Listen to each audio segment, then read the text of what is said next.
Assalamualaikum warahmatullahi wabarakatuh. Alhamdulillah wassalatu wassalam ala sayyidina Rasulillah sayyidina Muhammad bin Abdullah wa ala alihi wa sahbihi wa mawalah. Amma ba'd. Kita bersyukur kepada Allah Subhanahu wa taala. Kita berjumpa di dalam program Syiar Syair, salah satu program Metro TV dalam acara Nuzulul Quran. Mudah-mudahan Allah Subhanahu wa taala memberikan keberkahan kepada kita. Di dalam Al-Quran yang Allah Subhanahu wa ta'ala turunkan di bulan Ramadan. Syahrul Ramadan alladhi unzila fihi Al-Quran hudal linnas wa bayinat minal huda wal furqan. Bulan Ramadan yang di dalamnya diturunkan Al-Quran. Allah Subhanahu wa ta'ala menurunkan Al-Quran dari Lauhil Mahfuz menuju Baitul Izzah yang merupakan langit yang dekat dengan langit dunia ini, yang dekat dengan dunia ini di malam Nuzulul Quran di bulan Ramadan tersebut. Dan malam itu yang merupakan malam 17 Ramadan, yang mana Rasulullah sallallahu alaihi wasallam lantas setelahnya menerima daripada Al-Quran tersebut selama kurun waktu 23 tahun, antara 5 ayat atau kurang atau lebih daripada 5 ayat tersebut di dalam kurun waktu 23 tahun yang merupakan kurun waktu kenabian dan kerasulan Rasul sallallahu alaihi wasallam di dalam berdakwah kepada umat di alam dunia ini. Sesungguhnya ketika dahulu Rasulullah sallallahu alaihi wasallam menerima daripada Al-Quran tersebut, wahyu dari Allah Ta'ala pertama kali yang diterima oleh Rasulullah adalah daripada surat Al-Alaq. Iqra bismi rabbikal ladzi khalaq, khalaqal insana min 'alaq. Iqra wa rabbukal akram alladzi 'allama bil qalam 'allamal insana ma lam ya'lam. Disebutkan di dalam Sahih Bukhari bahwasanya Rasulullah sallallahu alaihi wasallam dahulu senantiasa menjelang menerima wahyu tersebut, Allah Ta'ala menjadikan Nabi Muhammad suka untuk menyendiri, dan beliau biasanya menyendiri di Gua Hira.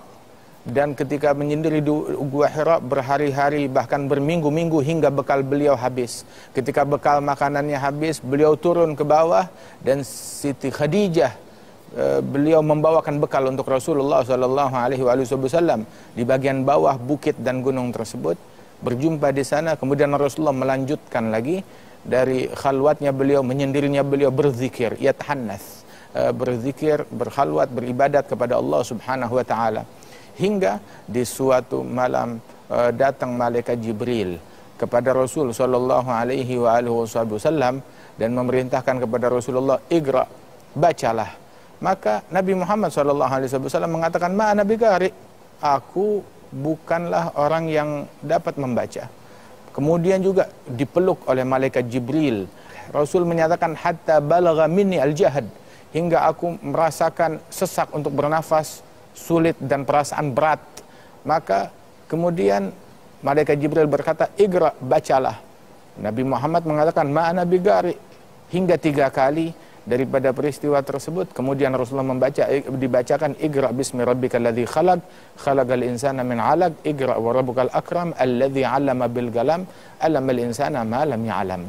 Ini adalah wahyu pertama yang diterima oleh Rasulullah. Maka Rasulullah pun pulang ke rumahnya, bersegera ke rumahnya, dan disambut oleh Siti Khadijah yang terkejut melihat Nabi Muhammad sallallahu alaihi wasallam dalam keadaan menggigil dan penuh kekhawatiran dan ketakutan, dan berkata, "Zammiluni, zammiluni, dathiruni, dathiruni." Selimuti aku, selimuti aku.